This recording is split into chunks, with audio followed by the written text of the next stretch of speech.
Dans cette vidéo, nous allons aborder 3 sujets. Le premier, les conséquences des changements climatiques, importance d'un pluviomètre dans l'agriculture et comment interpréter les mesures prises.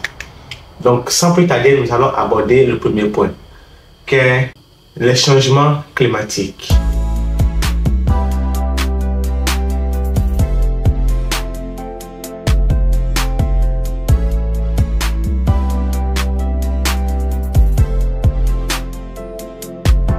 Les sévères changements climatiques rendent l'agriculture pluviale moins confiante. Les événements extrêmes tels que les sécheresses, les inondations, les vagues de chaleur et j'en passe. Toujours est-il que nous ne disposons pas de beaucoup d'informations pour prédire exactement quels changements nous ferons face dans le futur. Dans certaines régions, l'agriculture en Afrique est susceptible d'être affectée de manière négative car les précipitations devraient augmenter dans certaines régions et diminuer dans d'autres.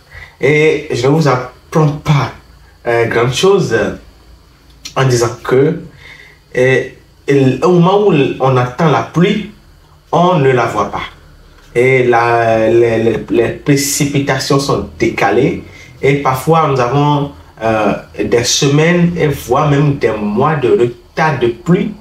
Et parfois, on n'en a pas. Et les saisons qui sont modifiées. Et ce qui fait que quand c'est comme ça et qu'on ne fait pas les choses de la bonne manière, donc on risque de ne pas avoir de l'alimentation dans plusieurs pays en Afrique et ainsi la famine ne fera que s'aggraver. Pour un exemple, il y a pour cette année 2023 plusieurs exploitations agricoles sur lesquelles j'interviens.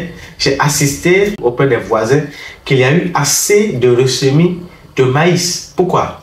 Parce que quand les pluies avaient commencé, c'était déjà la saison pluvieuse. Ils ont fait ils ont fait l'ensemencement, ils ont fait le semis naturellement. Et une semaine après, il n'y a plus de pluie. Alors qu'est-ce qui va se passer? Il n'y aura pas de levée. Donc les semences n'ont pas germé. Et qu'est-ce qu'ils ont fait? Ils étaient obligés de faire encore un ressemis pour ceux qui avaient les moyens de continuer. Et à côté, il y a un monsieur qui a installé plusieurs exploitations dont il y avait des bananiers et aussi des céréales. Il fait aussi quelques niébés et surtout du maïs. Alors, qu'est-ce qui s'est passé avec ce monsieur? C'était un exploitant agricole. Une semaine, 2 semaines, 3 semaines après, il y a plus quasiment. Il n'y a plus de pluie. Et qu'est-ce qui s'est passé? On était obligé de commencer. Alors, cet exploitant agricole, sur son exploitation, ils étaient obligés de commencer par solliciter de gros moyens afin de pouvoir faire un forage et arroser pour pouvoir sauver quelques cultures. Ce fut un événement désagréable parce que honnêtement, tout le monde s'y attendait que la pluie s'était déjà installée, c'était déjà la saison des pluies où il faut lancer la campagne. Et force est de constater que tous on a été surpris et en nerfs et les pluies ont décalé complètement. Donc, notre agriculture pluviale en Afrique doit connaître un changement qui est maintenant de commencer par capturer des données et avoir des chiffres palpables sur chaque exploitation dans chaque zone. Vous savez, les chiffres ne trompent pas. Si avec un pluviomètre ça ne coûte pas grand chose. Les pluviomètres analogiques, ça ne coûte pas grand chose. Avec cet outil, on peut collecter des données chaque mois, chaque année et avoir des chiffres palpables sur lesquels il faut s'appesantir, il faut s'appuyer pour pouvoir prédire et lancer des campagnes agricoles suivant des zones. Parce que notre agriculture du 21e siècle, on ne doit plus prendre les décisions à l'aveuglette. Il faut savoir collecter des données, analyser les données et avoir les données disponibles sous la main. Donc, le deuxième point, qu'est-ce que l'importance d'un pluviomètre et à quoi est-ce que ça sert concrètement? Donc, c'est quoi un pluviomètre? Vous avez probablement entendu le terme pluviomètre, mais vous ne savez peut-être pas vraiment ce qu'il est ou à quoi sert-il concrètement. Un pluviomètre est un appareil qui mesure la quantité exacte de pluie tombée dans un endroit donné. Ce genre de dispositif est très précis et donne des résultats très détaillés. Un pluviomètre, il y en a de plusieurs types. Il y a des pluviomètres analogiques et des pluviomètres numériques, soit connectés même à l'ordinateur. C'est des systèmes un peu plus avancés. Et cet outil permet de collecter les données sur la pluie. C'est un outil de l'agriculture de précision pour maximiser les rendements de vos cultures, pour être sûr d'avoir des récoltes.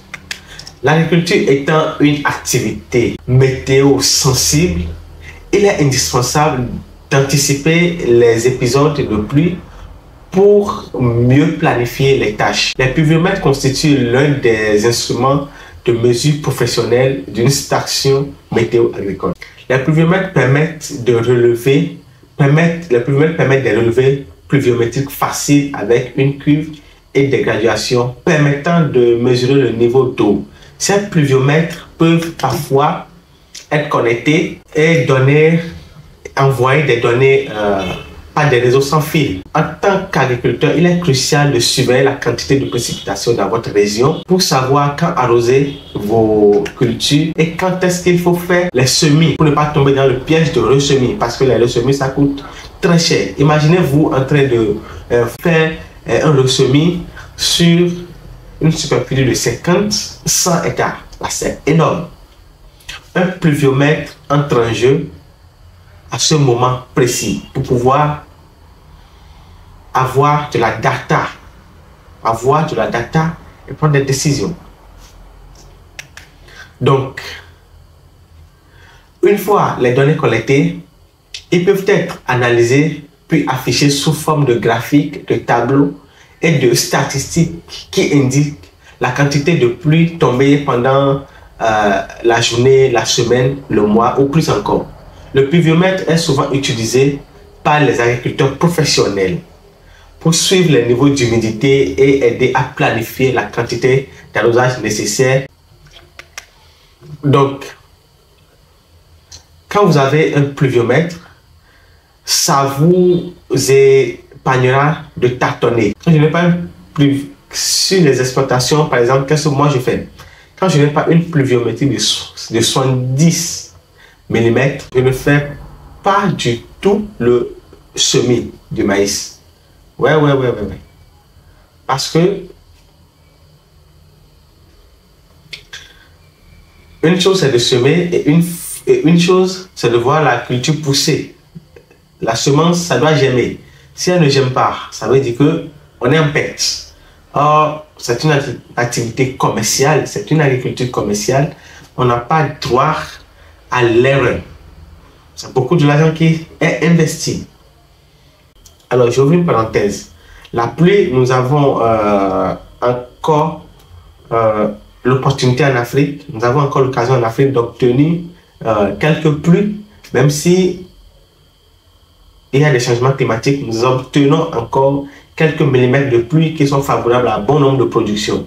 Il y a des pays où la pluie est recherchée comme l'aiguille perdue. Oui. Et face à cette situation, ils sont obligés d'aller bombarder les nuages et faire pleuvoir sur leur territoire. Les pays comme l'Israël où l'eau est très chère, mais malgré ça, ils arrivent à obtenir de hauts rendements parce qu'ils font quoi? Ils ne s'amusent pas dans la gestion de l'eau et les quelques gouttes qui tombent du ciel sont connues et notées au millimètre près sur chaque exploitation. Donc, l'agriculture professionnelle, l'agriculture commerciale doit savoir et l'agriculteur doit savoir utiliser des outils aujourd'hui et de ne pas faire une agriculture à la sauvette où il faut se baser sur son imagination ou sur les on-dit pour pouvoir faire une production. Non. Ok, chez agriculteur professionnel, dans les prochaines vidéos, nous allons vous présenter aussi des équipements, sinon des matériels pour l'agriculture de précision, pour les professionnels, afin de pouvoir changer la donne et passer réellement à une agriculture commerciale. Et notre problème, c'est que nous avons des terres et il nous manque la technologie agricole. À bientôt et à votre succès.